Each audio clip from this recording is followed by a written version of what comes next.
Nous sommes le jeudi 4 septembre 2025, c'est notre bulletin numéro 254 et nous sommes toujours à Moscou. Avant de démarrer cette vidéo, n'hésitez pas à aller voir en description comment vous pouvez nous aider sur Tipeee, Patreon, Paypal, le canal Telegram payant. Nous aurons la semaine prochaine notre conférence privée pour nos sponsors. Voilà, n'hésitez pas.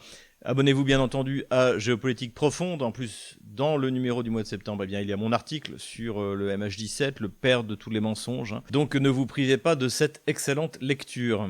Ce qui nous a plu cette semaine, eh bien, c'est une vidéo du canal History Legend. Alors, je ne sais pas s'il y a une version française. Je crois qu'avec YouTube, maintenant, on peut cliquer et générer des sous-titres ou quasiment doubler la voix, mais donc c'est une bonne chaîne en fait qui est en anglais, c'est pour ça que je la cite pas très souvent puisque tout le monde ne parle pas anglais parmi les gens qui m'écoutent, mais là il y a vraiment un bon numéro sur le passage de l'armée ukrainienne, de la brigade en fait au corps d'armée. Et ça confirme ce que je supposais, j'en avais également parlé avec Sylvain Ferreira, c'est-à-dire que le passage au corps d'armée est à mon avis, purement administratif, purement symbolique. Il s'agit avant tout de regrouper dans 2 corps d'armée, donc a priori, de ce qu'on sait, ce serait 2 fois 10 000 hommes, eh bien, les unités les plus radicalisées pour leur permettre de faire du maintien de l'ordre à l'avenir. Donc c'est pas exactement ce que dit l'auteur de History et Legend, mais en gros ce qu'il explique c'est que on est loin d'observer depuis cette annonce du passage à la formation en corps d'armée le fonctionnement comme un corps d'armée. C'est-à-dire que qu'est-ce que permet un corps d'armée? La brigade, en gros, c'est 2 000 hommes, le corps d'armée, c'est 10 000 hommes. Donc, vous avez un état-major qui dispose de beaucoup plus de souplesse et pour faire des concentrations de force bien plus importantes pour organiser le champ de bataille. Le niveau brigade a montré rapidement ses limites. Les Russes sont très rapidement passés du groupement tactique, effectivement, à de nouveau une organisation beaucoup plus traditionnelle sur le modèle du corps d'armée, de l'armée. Et effectivement, quand on le voit sur le terrain, ça fonctionne bien mieux. Voilà, vidéo assez intéressante. Si vous parlez anglais aussi, des sous-titres sont automatiquement générés, eh bien, n'hésitez pas à la regarder. Économie maintenant et avant tout évidemment investissez en Russie. Donc on vous propose toujours nos services sur Divergence Service et en description de cette vidéo. J'ai le plaisir de rencontrer 3 de nos visiteurs. Donc c'était mercredi et a priori il y en a encore toute une fournée qui arrive mercredi prochain. Donc voilà, profitez-en, venez en Russie, vous voyez comment ça se passe, ouvrez un compte et puis après libre à vous d'aller plus loin ou de vous en tenir là. Je reviens sur un sujet que j'avais rapidement abordé, c'était la propagande qui est faite sur l'augmentation du prix des carburants, les queues devant les stations-service. Alors donc quand on regarde les médias de grand chemin, on a l'impression que la Russie n'a plus d'essence, n'a plus de diesel, plus quoi que ce soit. Et le but aussi, c'est de nous convaincre que ce sont les frappes magiques des otano-kieviens sur les raffineries russes qui vont entraîner, en fait, qui entraînent cette pénurie d'essence. Alors, ce qu'il faut savoir, c'est que effectivement, les frappes sur les raffineries n'arrangent pas les choses, mais ce manque d'essence, il est saisonnier. Et si vous vous souvenez, on en avait parlé l'année dernière, c'est également arrivé en 2022 et c'est arrivé en 2021. Voilà. Là, à l'époque où il n'y avait pas encore l'opération militaire spéciale. La première raison, c'est que les producteurs de carburant, donc ceux qui détiennent les raffineries en Russie, eh bien, ils préfèrent vendre leur carburant à l'étranger parce qu'ils le vendent plus cher.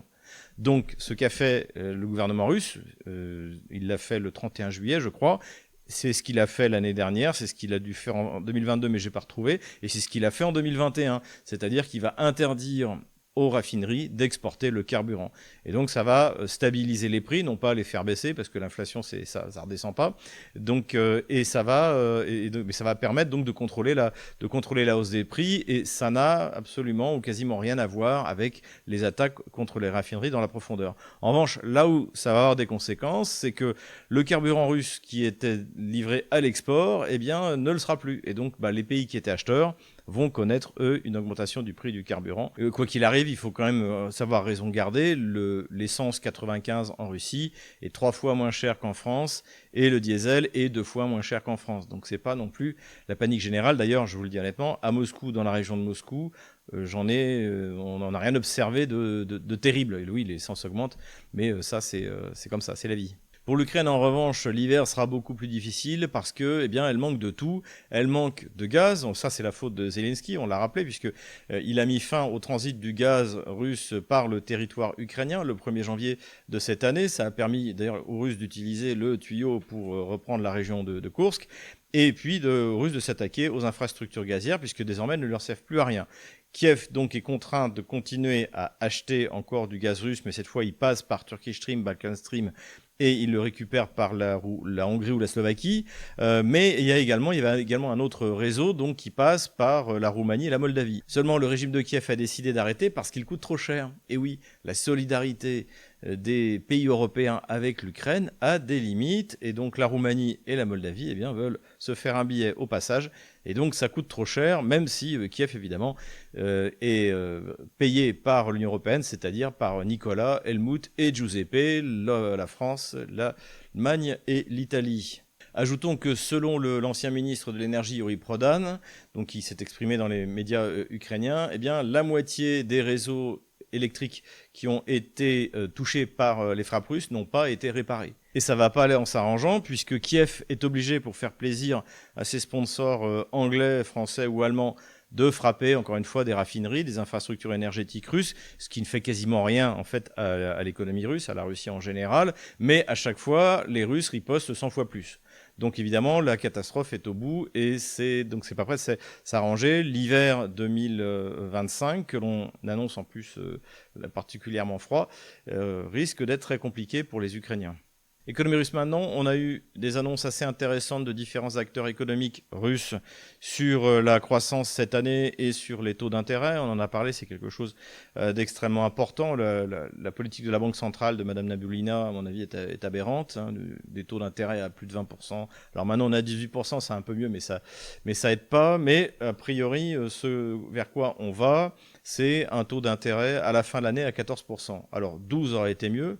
Donc c'est d'ailleurs ce qu'a dit le président de la Sberbank. La Sberbank, c'est la plus grosse banque de Russie. L'État est actionnaire à 50% en disant que précisément ça, c'est qu'on aurait un taux d'intérêt à 14% en décembre, mais qu'il faudrait rapidement qu'on passe à 12% et même en dessous. Mais a priori, donc la pression qui est mise par le ministère de Développement économique, par le ministère des Finances, finalement, commence à fonctionner et la Banque centrale devient plus raisonnable. Les conséquences de ça, c'est que Reshetnikov, le ministre du Développement économique, a annoncé que le gouvernement russe prévoyait une croissance limitée à 1,5% au lieu de 2,5% prévu, sachant que le 1,5%, c'était quand même la prévision qui était la plus globalement partagée au début de l'année 2025. Voilà, le gouvernement russe vraisemblablement était trop optimiste, surtout avec les taux délirants de la Banque centrale qui avaient été mis en place par Mme Nabiullina.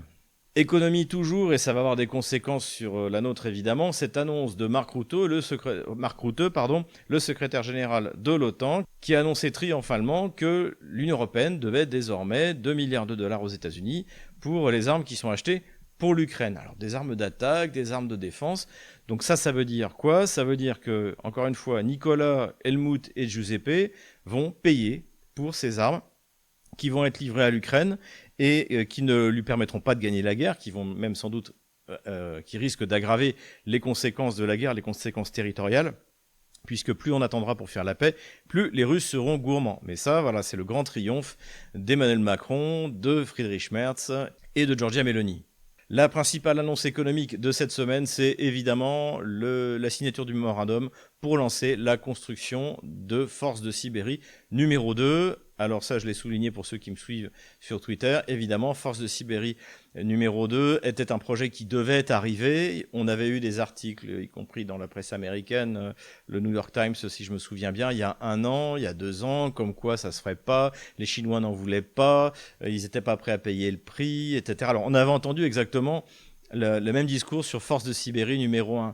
Ça coûtera trop cher, les Russes vont se faire avoir, etc., etc. Bon, résultat, Force de Sibérie a été construit grâce aussi à la pression des Occidentaux, hein, puisque la décision a été prise en 2014. Le gazoduc a été livré en 2029 et depuis, il fonctionne au maximum de ses capacités, 38 milliards de mètres cubes.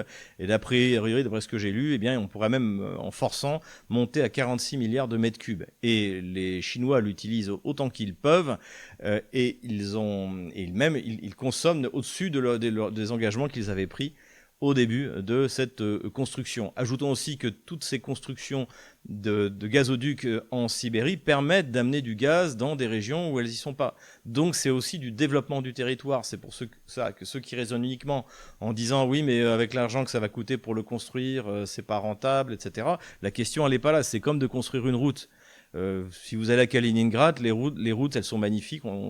Là pour le coup, il y a quelque chose dont on peut être fier, c'est les autoroutes françaises, sauf qu'à Kaliningrad, elles sont gratuites. Elles sont larges, confortables. Quand vous arrivez de Lituanie, vous avez l'impression de passer, bon, je dirais pas un pays du tiers-monde, mais d'un petit pays à un grand pays avec des grandes infrastructures routières. Donc c'est exactement la même chose qui se passe, c'est que c'est du développement du territoire. Mais qu'en plus, ça va rapporter de l'argent à la Russie. C'est un très mauvais coup, mais qui n'aura pas d'impact immédiat sur le gaz liquéfié américain, puisque effectivement ça va être un concurrent. Le gaz, l'avantage du gaz qui passe par gazoduc, c'est que le plus souvent ce sont des contrats à long terme, donc le prix est plus bas, plus stabilisé, c'est fiable. C'est pour ça qu'on avait fait Nord Stream 1 et Nord Stream 2. Par rapport à ça aussi, point important, c'est que contrairement à Nord Stream 1 qui prenait ses réserves de gaz à un endroit et Force de Sibérie numéro 1 à un autre, cette fois, eh bien, le Force de Sibérie numéro 2 prendra le gaz là où était censé le prendre Nord Stream 2. Donc, ça ne veut pas dire que si demain on rouvre le tuyau de Nord Stream 2 qui fonctionne encore, ça ne va pas marcher. Mais globalement, les Russes ont une alternative. Donc, ça va être quelque chose qui va structurer la consommation de l'énergie de la Chine sur les dizaines d'années à venir, il faut bien le dire. Vladimir Poutine lui-même en a parlé. Donc on estime qu'avec les 38 milliards du premier gazoduc, plus les 50 milliards du futur gazoduc dont on imagine qu'il sera prêt dans 4 ans, donc les producteurs de gaz liquéfié américains ont 4 ans pour faire de l'argent, et bien plus aussi le fait que maintenant les Chinois prennent le gaz liquéfié transporté par méthanier. Hein, si vous vous souvenez, il y a Yamal LNG, donc il se trouve qu'il y a un projet dans lequel Total a investi, et il y a un projet jumeau qui a été créé qui s'appelle Arctic LNG. Et là, eh bien, ce projet était, les Russes l'ont mené à bien, mais les méthaniers n'étaient acceptés dans aucun port, puisque contrairement au premier, donc Arctic LNG est sous les sanctions américaines. Sauf que là, les Chinois n'en ont plus rien à faire. Et donc désormais, les méthaniers russes, depuis plusieurs semaines, eh bien, ont commencé à accoster dans les ports chinois. Donc c'est un véritable virage économique auquel les médias de grand chemin, comme d'habitude, n'ont pas cru parce que c'est pas sérieux entre la Chine et la Russie, il y en a un qui manipule l'autre. Non, la relation entre la Chine et la Russie est parfaitement équilibrée. Et je dirais même, elle est légèrement déséquilibrée en faveur de la Russie, puisque la balance commerciale entre la Chine et la Russie est bénéfique à la Russie. C'est loin d'être le cas avec les autres partenaires économiques, à commencer par les États-Unis. Mais là aussi, en plus, c'est une vision occidentale des choses, c'est-à-dire que systématiquement, il faut du rapport de force, il faut qu'il y en ait un qui domine l'autre. Mais en Asie, et dans le monde qui est en train de se créer, eh bien, il peut y avoir un compromis. Il peut y avoir une relation qui soit autre qu'une relation de maître à esclave, de suzerain à vassal, mais une relation de partenariat. Et d'ailleurs, c'est un peu la nouvelle structure du nouvel ordre mondial. Pardonnez-moi, j'ai voulu vous provoquer un peu avec cette expression, et que l'on est en train de voir se mettre en place au profit de ce qui s'est passé en Chine toute cette semaine. On en avait parlé la semaine dernière du possible retour de Exxon donc sur le marché russe, sur le projet Sakhalin 1. Et là, ça a été confirmé par le gouverneur de Sakhalin, donc sans doute dans le cadre, mais j'ai pas vérifié, dans le cadre du forum de l'extrême-orient russe et de l'Arctique, qui a lieu tous les ans à cette année. J'avais participé il y a 2 ans. Et donc là, les déclarations qui ont été faites sont plutôt encourageantes, c'est-à-dire que visiblement, il y a déjà des négociations pour le retour d'Exxon. Et ça, évidemment, comme on l'a dit la dernière fois, c'est un signe de rapprochement de Washington et de Moscou au-delà de la crise ukrainienne qui petit à petit, finalement, dans la relation entre les deux grands, devient de plus en plus annexe. Encore un exemple de remplacement des importations et de remplacement des investisseurs industriels en Russie. Donc ça, c'est effectivement la politique qui est suivie par Vladimir Poutine depuis 2014, on peut le dire. Et bien là, on a l'exemple de Bosch qui fonctionnait, qui fabriquait des perceuses, des instruments électriques pour le marché russe. Et bien, Bosch s'est retiré sous la contrainte des autorités allemandes, un peu comme Legrand, Renault, Société Générale se sont retirés du premier marché d'avenir potentiel en Europe, tant pis pour eux, mais malheureusement. Et là, l'usine a repris son activité, mais cette fois entre les mains des Russes. Le seul bémol, c'est qu'ils ont appelé l'usine Engels Electro Instrument. Et franchement, pour quelqu'un d'anti-marxiste comme moi, c'est très très difficile.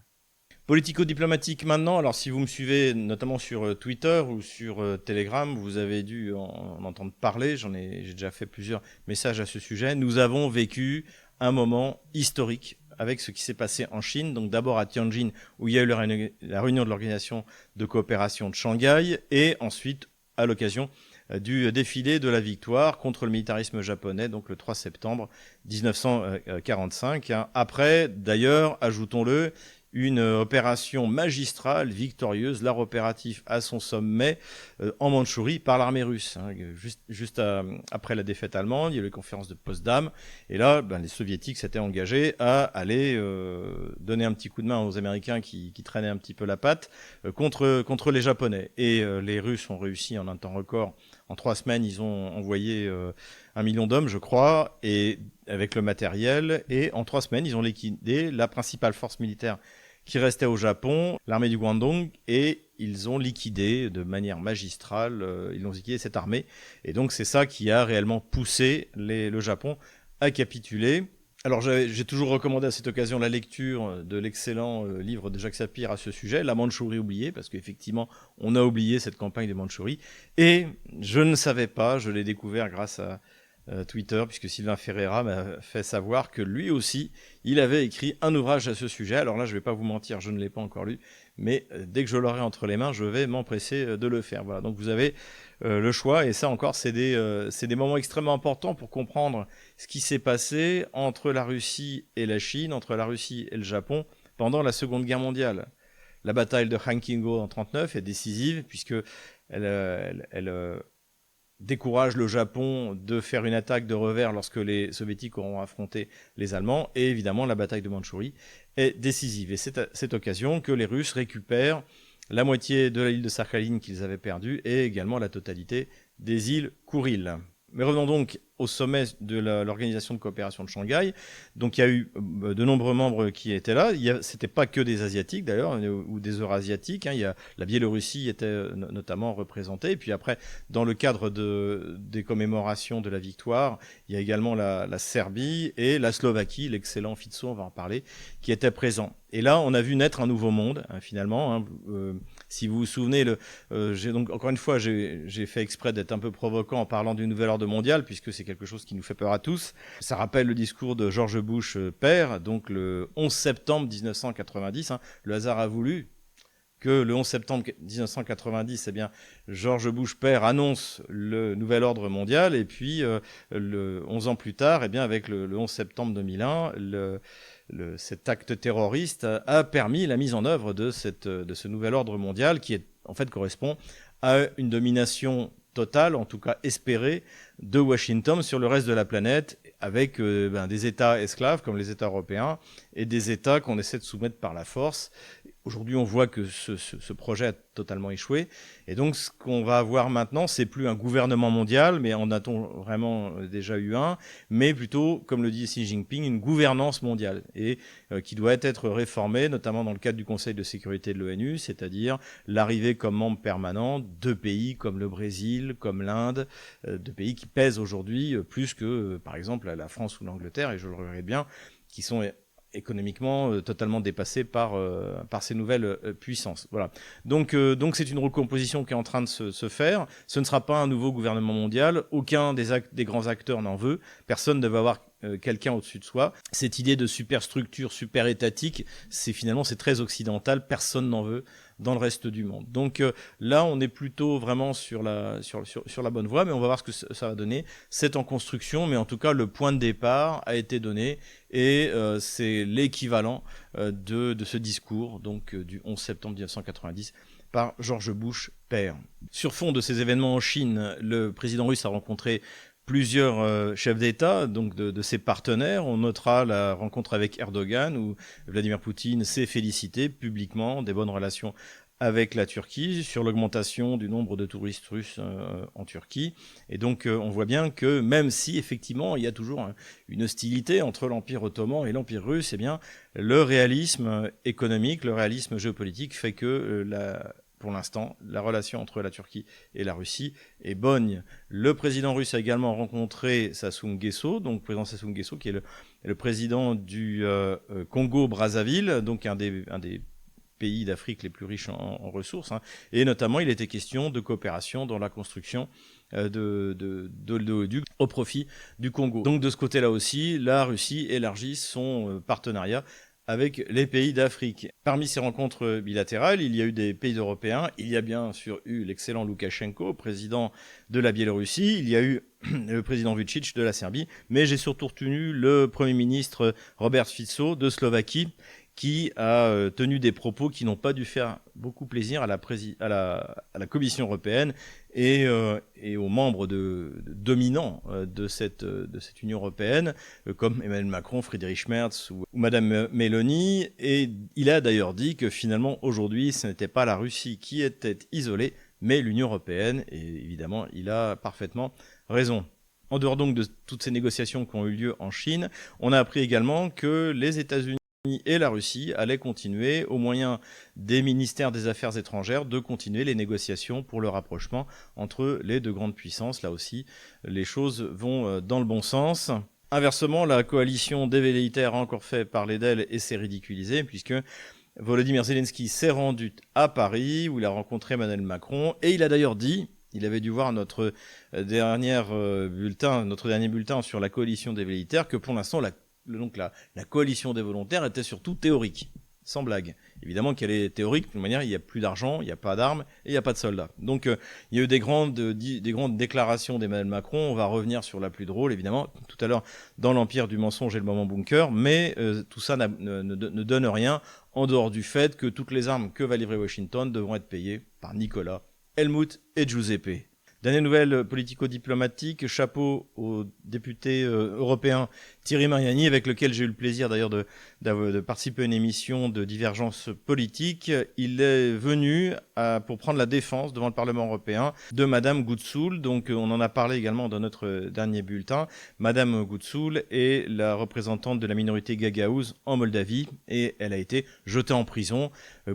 Sur le modèle ukrainien et je pense bientôt français, puisque elle conteste le régime qui a été mis en place par l'Union européenne en Moldavie. Donc voilà, bravo à lui. Et d'ailleurs, il se présente, je crois, comme maire du 7e arrondissement. S'il y a des gens du 7e arrondissement qui nous écoutent, n'hésitez pas à aller voter pour lui. Terrorisme maintenant, et le grand événement terroriste de cette semaine, c'est évidemment l'assassinat, d'autres diront l'exécution, d'Andrei Paroubi, donc qui est un leader bandériste. Alors, je n'aime pas utiliser le mot nazi parce que tout le monde se traite de nazi en France, donc ça ne veut absolument plus rien dire. Mais lui, c'était quand même un vrai nazi, donc raciste anti-russe, une haine de l'orthodoxie, organisateur des massacres de Maïdan. On le voit avec des vidéos où il est avec les snipers, donc qui ont tiré non seulement sur les forces de l'ordre, mais également sur les manifestants pour faire accuser le gouvernement de Yanukovych. C'est l'organisateur du massacre d'Odessa, donc le 2 mai 2014. C'est l'organisateur de la répression dans le Donbass. Voilà. Et il a été président du Parlement ukrainien et il a rencontré, également été ministre, et donc il a rencontré évidemment toute la clique de socialistes du gouvernement de François Hollande de l'époque, qui a apporté son total soutien. De toute manière, depuis Pierre Laval et Marcel Déat, du côté des socialistes et de la collaboration, rien n'a changé. Ce qui est intéressant, c'est que la thèse initiale, et qui d'ailleurs honnêtement, je n'aurais pas rejeté, je voyais ça finalement soit comme une vengeance de la résistance ukrainienne pro-russe, soit comme une opération des services secrets russes, mais c'était moins probable puisque, en fait, Paroubi est sorti de la vie politique ukrainienne. Il était toujours député, mais on le voit apparaître en 2022, si vous vous souvenez, il est en uniforme avec son pistolet, là, sa Kalachnikov. Mais après, il a disparu de l'horizon. Donc, c'était pas vraiment un objectif symbolique suffisant qui aurait justifié une opération des services secrets russes. Mais finalement, ce n'est pas non plus une opération de la résistance ukrainienne, ou alors d'une résistance auquel on ne s'attendait pas, c'est celle des pères de famille. Puisque le meurtrier a été très rapidement retrouvé, et c'est un père de famille, donc père d'un enfant qui a été envoyé sur le front en 2022, alors qui était envoyé, à mon avis, d'après ce qu'on a vu dans les réseaux sociaux, volontairement. Il n'était pas du tout pro-russe, il n'a pas été envoyé malgré lui, il était plutôt du côté du régime de Kiev. De toute manière, ce sont des habitants de Lvov, donc on est au cœur du bandérisme, c'est le cœur de la secte Ouniat. D'ailleurs, Paroubi a été enterré à l'église Ouniat, et donc a priori, c'est plutôt une famille qui est russophobe, voilà. Le problème, c'est ce qu'a dit ce père qui a été rapidement interviewé. Le problème, c'est qu'il veut retrouver le corps de son fils. Voilà. Et là, on rejoint, si vous vous souvenez, la vignette que j'avais faite, j'en avais parlé les Antigones de Kiev, ces femmes ukrainiennes qui veulent qu'on leur dise où est le corps de leur fils et de leur mari. Et évidemment, le régime de Kiev ne veut pas le dire, parce que s'ils sont morts, il faut payer une pension. S'ils ont disparu, on ne paye rien. Il y a ça, et puis surtout, il faut dissimuler les pertes. Donc, c'est entraîné un gros problème lorsque les Russes sont arrivés avec des milliers de corps de soldats ukrainiens que les Russes, eux, ont récupérés. Donc, ils échangent 6000 corps, alors que les Ukrainiens n'ont qu'une cinquantaine de corps à rendre. Donc, évidemment, c'est une catastrophe pour le marketing du régime de Kiev. Et puis, ça coûte cher si tout d'un coup, il faut commencer à payer des dédommagements à toutes ces familles. Et donc le père a dit deux choses extrêmement importantes. Il a dit « je veux être rapidement jugé et être échangé contre des soldats ukrainiens pour pouvoir aller récupérer le corps de mon fils ». Son fils est mort à Bakhmout, a priori en 2022. C'est ça qu'il veut. Et quand on lui a demandé pourquoi est-ce qu'il avait tué Paroubi, il a répondu « parce que je vivais à Lvov et que lui vit à Lvov. Si j'avais vécu à Vinnytsia, j'aurais tué Poroshenko, l'ancien président, donc qui a déclenché les opérations de représailles dans le Donbass en 2014. Donc tout ça est bien triste, et ça nous rappelle bien que, encore une fois, c'est une guerre de civilisation. Si Sophocle écrit Antigone il y a 5 siècles avant Jésus-Christ, c'est que le fait d'enterrer les morts, de les remettre à la terre, c'est quelque chose de fondamental pour faire son deuil. C'est la règle de toute l'humanité. Voilà, c'est le contraire du cannibalisme, c'est le contraire de... Voilà, c'est n'importe quelle civilisation fait ça. N'importe laquelle, sauf l'Occident dégénéré en Ukraine. Et c'est là-dessus quand même que je vous invite à méditer pour comprendre ce contre quoi on se bat dans cette guerre finalement de la civilisation européenne chrétienne contre les sauvages de l'Occident dégénéré. Alors moi maintenant, je reviens rapidement parce que ça a créé des problèmes à certains sur mon jeu de mots Reichsmetall, donc qui était le titre de mon dernier bulletin. En fait, je faisais allusion à Rheinmetall avec 2 L cette fois, qui était la société, la compagnie allemande de production d'armement, le grand groupe allemand de production d'armement, qui bénéficie de tous les fonds qui ont été attribués par l'Allemagne et qui donc a lancé sa grande usine qui doit produire 350 000 obus de 155 mm en 2027. Mais attention, là aussi, ça ne veut pas dire que je pense que l'Allemagne est en état d'attaquer qui que ce soit. Même si Merz, paraît-il, est le descendant d'une dynastie de nazis, c'est pas pour autant qu'il a envie d'attaquer la Russie, et c'est surtout pas pour autant qu'il en a les moyens. Il n'y a pas de soldats allemands prêts à aller se battre en Russie. C'est pas possible. Ils sont déjà donnés il y a 80 ans et ça s'est mal passé. Et ensuite, d'après le dernier sondage, souvenez-vous, il y a 16% des Allemands qui sont prêts à mourir pour l'Allemagne, à sacrifier pour l'Allemagne, à se battre pour l'Allemagne. Et comme me le soulignait d'ailleurs un de mes abonnés dans notre conférence privée du mois dernier, en plus c'est les gens de l'AfD qui sont prêts à se battre pour la patrie. C'est les nationalistes. Et les nationalistes en Allemagne, ils sont pro-russes, comme 90% des nationalistes français. Donc là aussi, ça passera pas. Voilà, petite précision sur Reichsmetall. En fait, c'est Rheinmetall, pour ceux qui n'avaient pas compris. Toujours par rapport à mon dernier bulletin, confirmation que les Russes ont bien, avec un drone naval, détruit un patrouilleur de l'armée ukrainienne sur le Danube. Alors c'est évidemment une véritable catastrophe pour le régime tano-kievien, puisque le Danube est un des principaux axes de transport, on en a souvent parlé.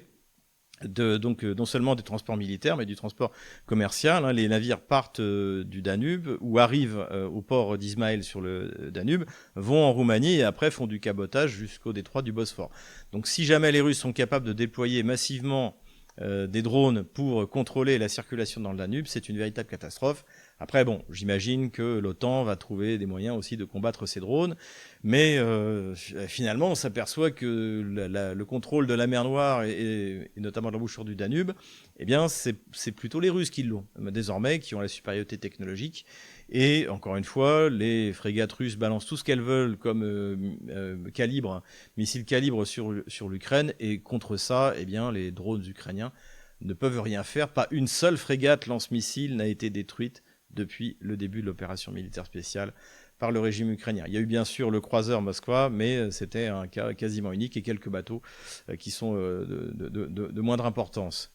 Armement toujours, et on apprend par le New York Times, donc ce n'est pas par un agent du Kremlin, qu'il n'y a plus de TNT, d'explosifs, aux États-Unis, ce qui pose un problème notamment pour l'exploitation des mines aux États-Unis. Et on apprend pourquoi. Eh bien, c'est parce que, comme ça coûtait cher à la production, les Américains s'étaient tournés vers deux gros producteurs qui étaient, devinez qui, la Chine et la Russie. Évidemment, depuis, la Chine et la Russie ne livrent plus, et donc le fournisseur alternatif, quoique de moindre importance, c'était la Pologne. Le problème, c'est que tout l'explosif que produit la Pologne, eh bien, part en Ukraine, évidemment. Donc, gros problème par rapport à ça, et ça nous rappelle un problème qui avait eu lieu, déjà qu'on avait constaté, ça c'était Bloomberg en mars de cette année, c'est qu'il n'y avait plus de poudre à canon pour les complexes militaro-industriels occidentaux. Donc, encore une fois, ça confirme ce que nous avons analysé sur Stratpol, c'est que c'est pas le tout d'imprimer de la monnaie, de faire du quantitative easing, comme on dit, de l'assouplissement quantitatif en imprimant de la monnaie, comme on a fait pour se sortir de la crise de 2008, la crise bancaire.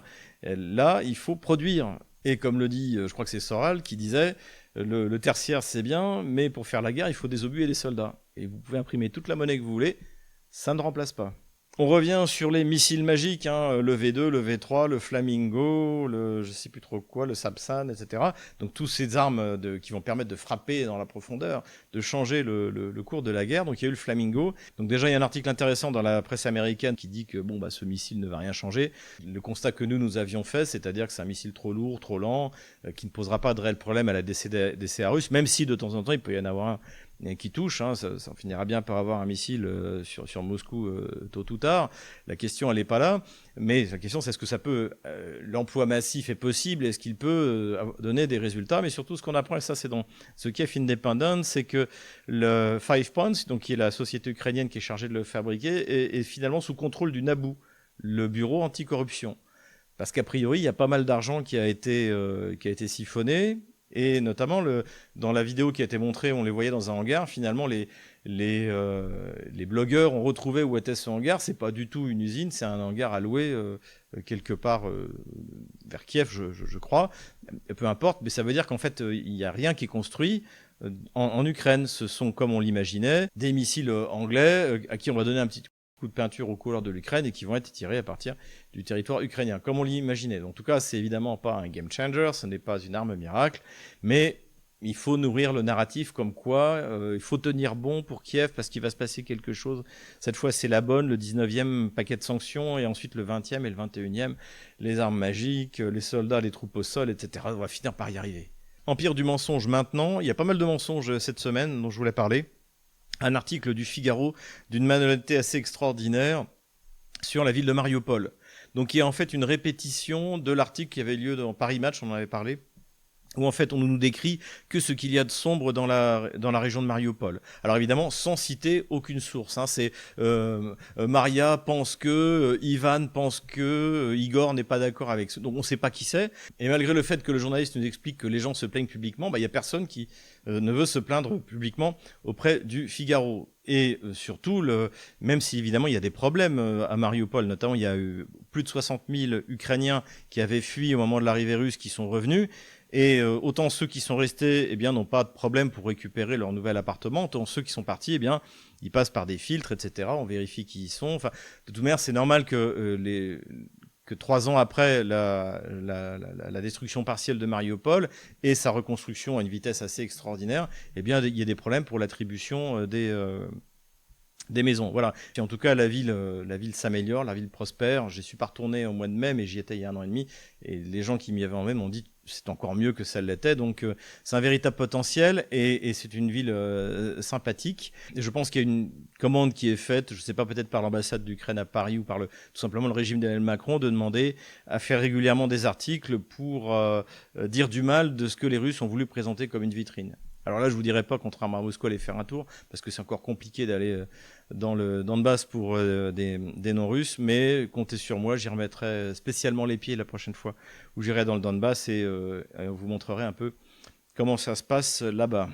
Empire du mensonge toujours, cette fois c'est Bruno Tertrais. Alors lui c'est un spécialiste, il nous avait vendu en 2003 les armes de destruction massive, et là il est passé bien sûr sur LCI, et voilà ce qu'il a dit. En revanche, il y a ce que j'appelle les empires guéris, c'est-à-dire ceux qui ont tourné la page, à mon sens, de l'impérialisme. Et ce sont tout simplement les anciens empires belges, français, allemands, anglais, qui n'ont plus une logique d'empire. Et c'est pour cela que le projet européen est particulièrement important. C'est parce qu'on est passé à autre chose, une autre logique, mais il n'empêche qu'on n'a pas été préparé mentalement au retour brutal de tous ces prédateurs, surtout quand on en a un nouveau qui arrive, le plus gros d'entre tous, c'est les États-Unis. Donc pour résumer, vous avez les empires partout dans le monde qui sont très très méchants. Vladimir Poutine, Donald Trump, Xi Jinping, Modi. Et puis il y a les gentils Européens gauchistes qui, eux, ont complètement renoncé au colonialisme. D'ailleurs, c'est très bien de souligner, parce qu'encore une fois, le colonialisme, c'est un truc de la Troisième République, de Jules Ferry, de Gambetta, de la gauche française. Et même sur la guerre d'Algérie, c'est François Mitterrand, ministre de l'Intérieur de la Quatrième République, qui envoie le contingent. Donc ça, c'est toujours important de le rappeler. Et donc là, il explique qu'en revanche, ça y est, les pays européens ne veulent plus faire de colonialisme. Sauf que, oui, effectivement, il n'y a plus de colonialisme en Afrique, mais il y en a en Europe de l'Est.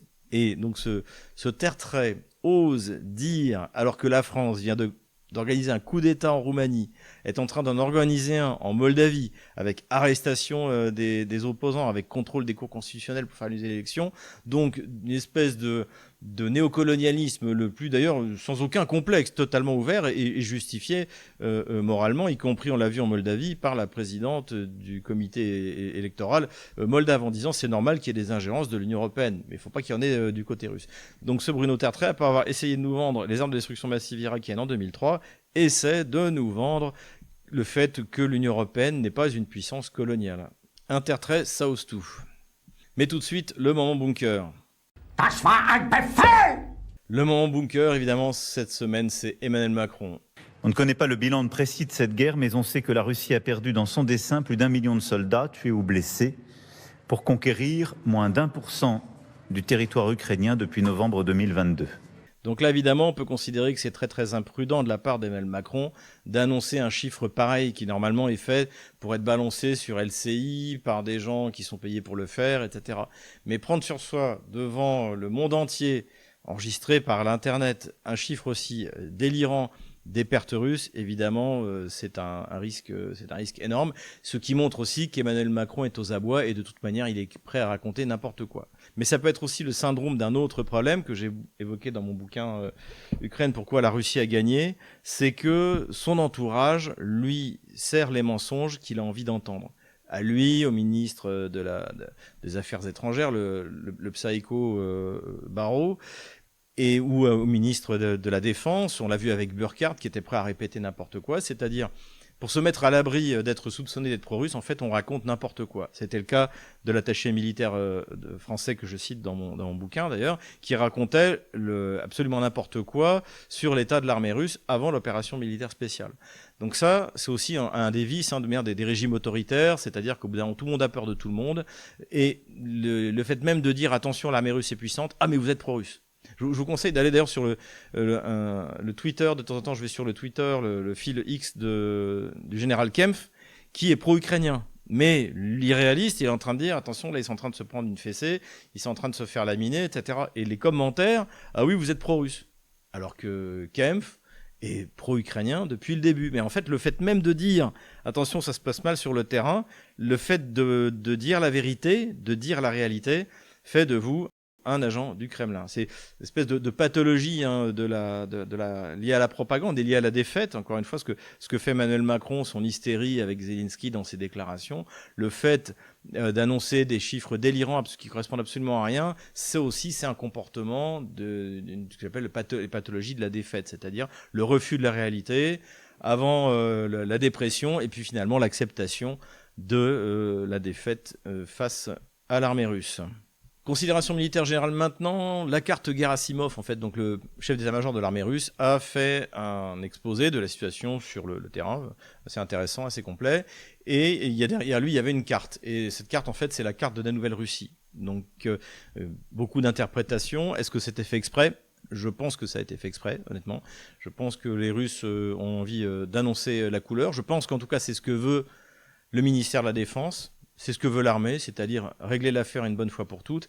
Et le fait de prendre Odessa permet de relier la Transnistrie et règle l'affaire ukrainienne définitivement, enfin en tout cas pour plusieurs siècles. Donc je pense qu'effectivement c'était pas innocent. Et de toute manière, personnellement, en tant que citoyen russe, je suis favorable à ce que la guerre dure jusqu'à la prise d'Odessa, qu'on ait définitivement la paix avec cet Occident collectif dégénéré et que la Russie contrôle l'essentiel des côtes de la mer Noire. Voilà ce que je voulais dire à ce sujet. Une petite photo que je voulais vous faire partager, c'est celle des tranchées dans la forêt de Kremenna. Alors je vous montrerai où c'est sur la carte des opérations militaires. Mais en fait, d'après cette photo-là, il y avait 17 000 tranchées dans la forêt de Kremenna. Et donc, si vous vous souvenez, ceux qui me suivent depuis 2022, en décembre 2022, c'est là que j'étais allé, et j'avais d'ailleurs visité les tranchées côté russe. Pourquoi est-ce que je pense que c'est important pour vous ? Parce que ça démontre ce que j'essaie d'expliquer, ce que Sylvain Ferreira essaie d'expliquer, c'est qu'une fois que la Russie aura passé le Donbass, toutes ces structures de défense qui ont été mises en place depuis 2014, eh bien, elles auront été dépassées et il n'y aura pas l'équivalent à l'ouest. Dans la steppe ouverte que vous allez avoir dans la région dans le sud de la région de Kharkov, dans la région de Dnipropetrovsk, et après si les Russes vont jusqu'à Odessa, vous avez plus du tout la même densité de population, vous n'avez plus du tout un milieu aussi vallonné, et ce sera beaucoup plus facile et l'armée russe va avancer beaucoup plus vite, même si d'ailleurs la vitesse n'est pas sa préoccupation.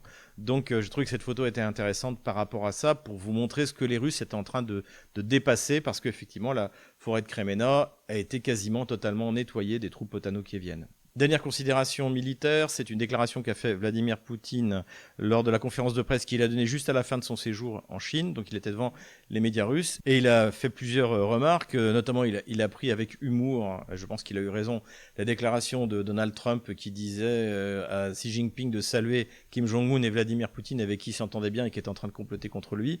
Donc Vladimir Poutine a pris ça pour de l'humour. Donc encore une fois, je pense qu'il avait raison. Mais surtout, en fait, il a donné des chiffres très précis et bien plus cohérent de ceux d'Emmanuel Macron sur l'armée russe, sur l'armée ukrainienne.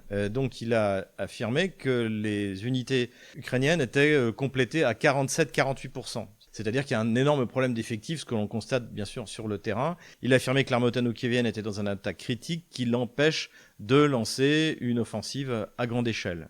Et enfin, il a expliqué ce que nous avons dit à plusieurs reprises sur Stratpol, c'est-à-dire que l'armée ukrainienne est contrainte d'envoyer ses réserves d'un endroit du front à l'autre pour essayer de boucher les trous qui sont en permanence renouvelés par l'armée russe. Donc des éléments assez précis qui montrent bien que l'opération militaire spéciale continue et que la Russie atteindra ses objectifs qui, j'espère, seront modifiés au fur et à mesure du refus de l'Union européenne d'entendre raison et seront fixés par la prise d'Odessa. Et nous revoilà sur la carte des opérations militaires. Donc je vais commencer par un acte qui aurait pu être attribué à la résistance ukrainienne. En tout cas, c'est ce qu'on dit en Russie.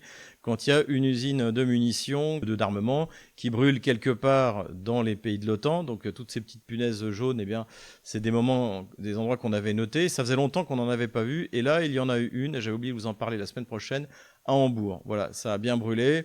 Est-ce que c'est un attentat ? Pour l'instant, l'enquête suit son cours. Mais il faut suivre cela, c'est important, surtout si ce genre d'événements se multiplie. On retourne vers la carte ukrainienne. Donc il y a eu des bombardements dans la profondeur essentiellement du territoire ukrainien. Alors les otano-kieviens continuent à tirer sur des infrastructures énergétiques russes notamment, mais bon, c'est absolument pas comparable avec le volume de ce qui est balancé sur le territoire ukrainien. Ce qu'on peut noter du côté otano-kievien, c'est des frappes sur les infrastructures antiaériennes du côté de Sébastopol. Il y a eu plusieurs vidéos qui ont été montrées, notamment contre des radars russes. Quelques incursions par le Dniepr, mais rien de vraiment significatif. Ça n'a pas trop bougé du côté du front de Zaporozhye. En revanche, ça a pas mal bougé du côté du front vers Dniepopetrovsk. Donc là, c'est pas très compliqué à comprendre. Les Russes veulent avancer plein ouest pour couper les voies d'approvisionnement d'Orekhovo et de Gouliapol. Donc c'est ce qu'ils sont en train de faire. Et pour l'instant, ça se passe plutôt bien, puisque les Russes se sont emparés de Voronezh, de Komishuvarka, ici, de Novoselovka, ici. On remonte du côté de Pakrovsk, l'offensive continue. Les Russes resserrent l'étau vers Myrnograd, mais bon, pour l'instant, j'ai pas de certitude sur la ligne de front, donc je ne l'ai pas changé. Pareil du côté de la percée d'il y a 15 jours. Du côté de Konstantinovka, la ligne de front n'a pas vraiment changé. Ici, c'est intéressant, c'est qu'une ligne de front qui n'avait pas bougé depuis près d'un an, eh bien, a bougé, donc notamment par la prise de Fedorovka par les Russes. Donc l'idée, évidemment, c'est d'encercler Seversk de tous les côtés, et donc là, ce sera par le sud. Donc la fameuse forêt de Kremena dont je vous ai parlé tout à l'heure, donc qui était truffée de défenses otano-kieviennes, eh bien, elle est en train d'être liquidée. Là, en fait, même ma ligne pourrait être largement avancée vers le sud, a priori. Il n'y a plus que des groupes perdus. Plus au nord, les Russes continuent leur progression vers la localité de Krasny Liman, ici, qui est un point très important à prendre pour pouvoir attaquer Slaviansk par le nord. Ici, comme on le voit, les tentatives de contre-offensive par les Azovtsés ont complètement raté, puisqu'au contraire, les Russes ont étendu leur progression en s'emparant d'Andreevka ici et de Glushenkove à cet endroit-là. Sur le reste du front, c'est à peu près stable, donc j'enlève la ligne de front de la semaine dernière. Voilà où nous en sommes le jeudi 4 septembre 2025. Voilà, j'espère que cette vidéo vous a plu. N'hésitez pas à vous inscrire sur tous nos réseaux sociaux. Il y a une grande vague de censure qui s'annonce, donc aussi procurez-vous un VPN. C'est extrêmement important pour les Français. Je crois qu'il y a quand même plus de liberté au Québec, en Suisse, où je parle même pas de l'Afrique francophone, où là, c'est la liberté totale.